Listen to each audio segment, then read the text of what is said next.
Praise the Lord. இயேசுவின் ரத்தம் ஜெயம். தினமும் இயேசு நிகழ்ச்சிக்கு உங்களை கர்த்தராகிய இயேசு கிறிஸ்துவின் நாமத்தில் வரவேற்கிறேன். செய்தியின் தலைப்பு: செய்ய வேண்டியதை செய்தால் அடைய வேண்டியது தானாக வரும்.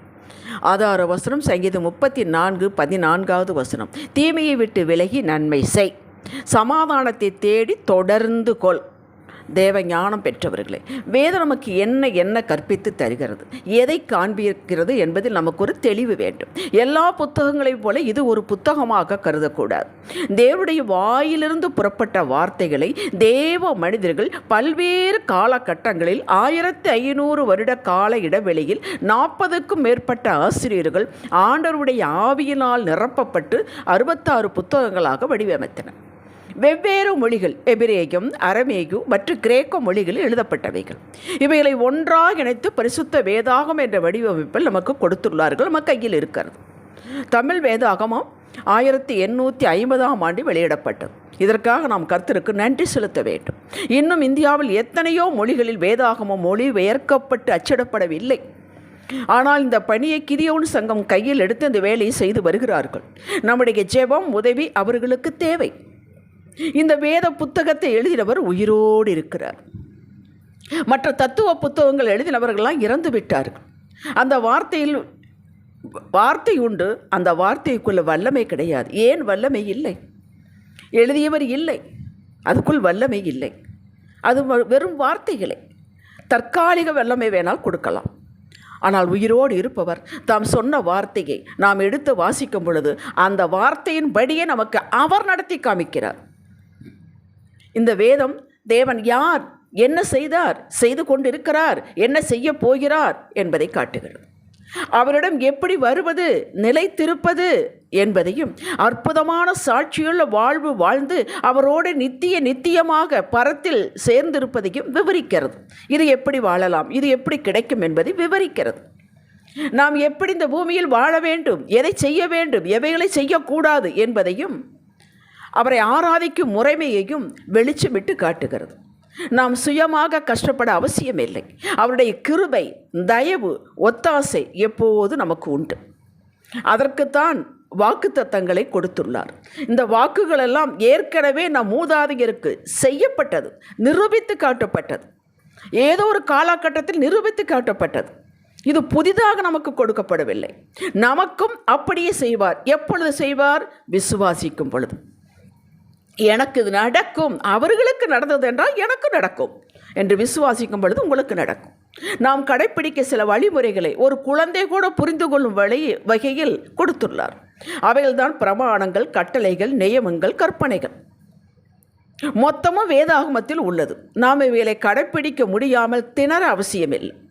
அவரது கிருபை காலதோறும் புத்தம் புதியவர்களாக இருக்கின்றன. தினந்தோறும் புது கிருபைகள். அந்த கிருபைக்குள் வல்லம் இருக்கிறது, ஞானம் இருக்கிறது, ஆலோசனை இருக்கிறது, எல்லாம் இருக்கிறது.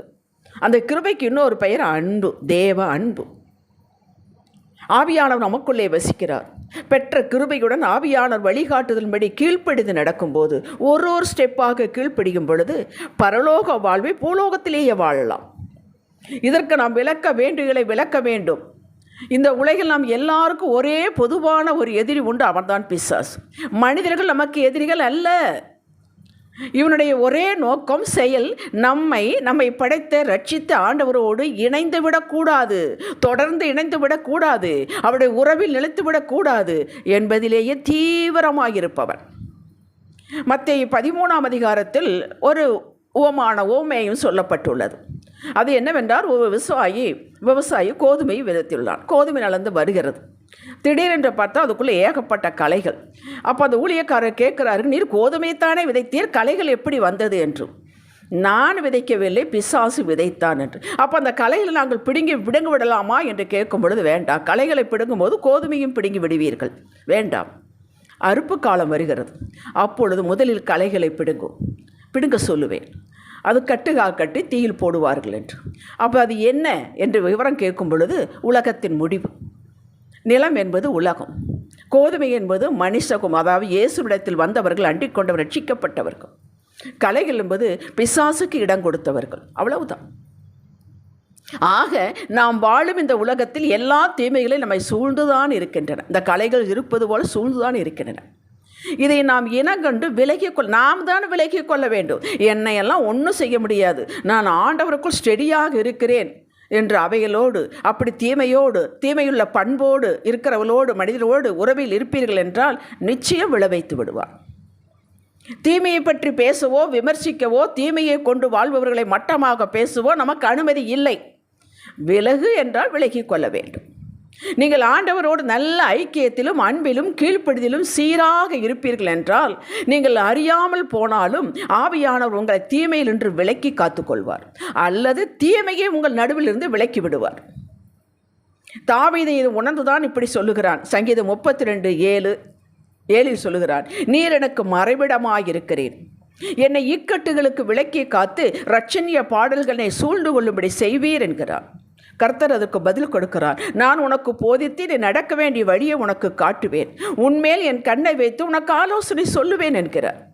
இது ஏதோ ஒரு வாக்கியம் போல கடகட என்று வாசித்து விட்டு போகக்கூடாது. இது கர்த்தர் கொடுத்த வாக்கு. அப்படியே ஆலோசனை சொல்லுவார், அப்படியே வழி நடத்துவார். பின்ன யாருக்கு இந்த வாக்கு? ஆலோசனை கேட்டு நடந்து வெற்றி வாழ்ந்தவர்களும் உண்டு, தேவ ஆலோசனை தள்ளிவிட்டு கெட்டு போனவர்களும் உண்டு.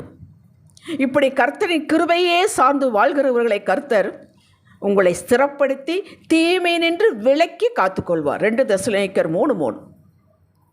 தீமை விட்டு விலகிக் கொள்வதே நீங்கள் உங்களுக்கு செய்து கொள்ளும் நன்மை.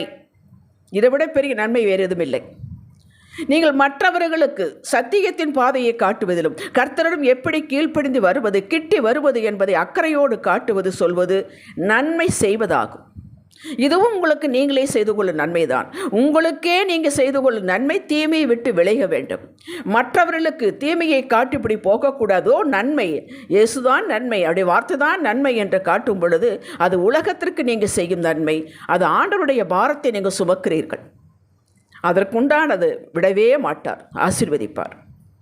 நகோமி உங்களுக்கு எல்லாம் தெரிந்த ரூத்து புத்தகத்தில் வரக்கூடிய 2 மருமகள் மோவாப் தேசத்தில் இருக்கிறாள். ஆண்டவரை பற்றி, தேவனை பற்றி, வழிபாடு பற்றி, முறைமைகளை பற்றி, யூத முறைமைகளை பற்றி சொல்லுகிறார்.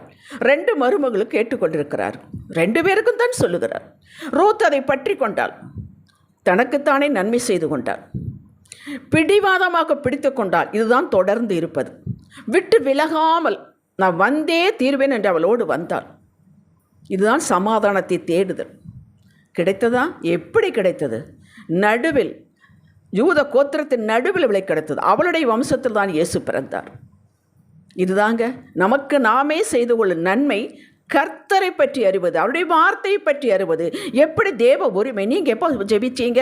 நேரமே ஜெபிக்கிறீர்களோ? நானும் அப்படியே ஜெபிக்கிறேன். இது வாசித்தீர்களோ? நானும் வாசிக்கிறேன். இந்த வார்த்தை இப்படி சொல்கிறது. இன்று இந்த செய்தியை கேட்டீர்களா?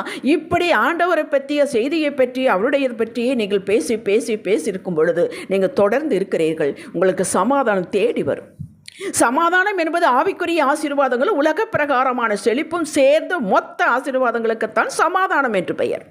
உங்களுடைய எல்லைகள் எதை பார்த்தாலும் சாலமோன் சொல்கிறார், என் எல்லை எங்கு சமாதானம், யுத்தம் இல்லை, விரோதம் இல்லை, எதிர்ப்பார் ஒருவரும் இல்லை, வறட்சி இல்லை, எல்லாம் செழிப்பு. அதான் மொத்த சமாதானம். இதை நாம் விலைக்கிரியம் கொடுத்து கொஞ்சம் சம்பாதிக்க வேண்டும். என்ன விலைக்கிரியம் செலுத்துவது? நம்முடைய நேரம் ஒதுக்க வேண்டும் ஆண்டவருக்கு. நம்முடைய பொருள் காணிக்கைகளை செலுத்த வேண்டும். நம்முடைய சுகம், கம்ஃபர்ட்டை கொஞ்சம் விட்டு கொடுக்க வேண்டும், தியாகம் செய்ய வேண்டும். தூக்கத்தை தியாகம் செய்ய வேண்டும். மற்றவர்களோட செல்போன் பேசுவதை கொஞ்சம் நிறுத்த வேண்டும். அவசியமற்றதை நிறுத்திட்டு அவசியமான காரியங்களை செய்ய வேண்டும். தேவ சமாதானத்தை அடைய முறையாக வேதம் வாசித்தல், கர்த்தரை அதிகாலையில் தேடுதல், அவர் வழியில் நடத்தல், கீழ்ப்படிதல், இதை செய்தலே தேடுதல் ஆகும். நாமெல்லாம் செய்வோம். எங்கே பிரச்சனை என்றால் இதை தொடர்ந்து செய்ய மாட்டோம். அதான் பிரச்சனை. இதில் தான் பல பேர் விழுந்து விடுகிறார்கள். தொடர்ந்து அவரோடு எந்நாளும் இருப்பவனே வெற்றியாளன், முற்றும் முடிய நிலை நிற்பவனே ரட்சிக்கப்படுவான் என்கிறது வேதம். ரட்சிக்கப்படுவான் என்ற நாம் ரட்சிக்கப்பட்டு விட்டோமே, அதாவது ஆசீர்வதிக்கப்படுதல், முழுமையான ஆசீர்வாதம். நான் சொன்னேனே சமாதானம், அது முழுமையான ஆசீர்வாதம். யாருக்கு? முற்றும் முடிய நிலை நிற்பவன். இவர்களை கர்த்தர் தம் உள்ளங்கையில் வைத்து உலகத்திற்கு காட்டுவார். அப்படித்தானே நிறைய பேரை காட்டினார். ஏன் இதில் நாங்களும் மீள இருக்கக்கூடாது? இது கடினம் அல்லவென்று இயேசு சொல்கிறார். என் நுகம் மெதுவாகி என் சுமை லகுவாயும் இருக்கிறது என்கிறார் மத்தேயு 11:29-30. லெகுதான். லெகுவு எளிது என்றால் எளிதுதான், கடினம் என்றால் கடினம்தான். அவரவர்கள் மனநிலையை பொறுத்தது. ஜெபிக்கலாம். தகப்பனே, விளக்க வேண்டியதை விலக்கி, பிடிக்க வேண்டியதை பிடிக்க உம்முடைய ஆவியானவர் எங்களுக்கு ஆலோசனை தருவாராக. உம்முடைய கிருபை எங்களுக்கு போதுமானது தகப்பனே. இயேசுவின் நாமத்தில் பிதாவே, ஆமேன். இன்றைய சிந்தனைக்கு ஒவ்வொரு காரியத்தை பார்த்து பார்த்து விளக்க வேண்டியதை விளக்கி கொண்டே தேவ வார்த்தையின்படி ராஜ பாதையில் தினமும் நடப்பேன். ஆமேன். ஹல்லேலூயா.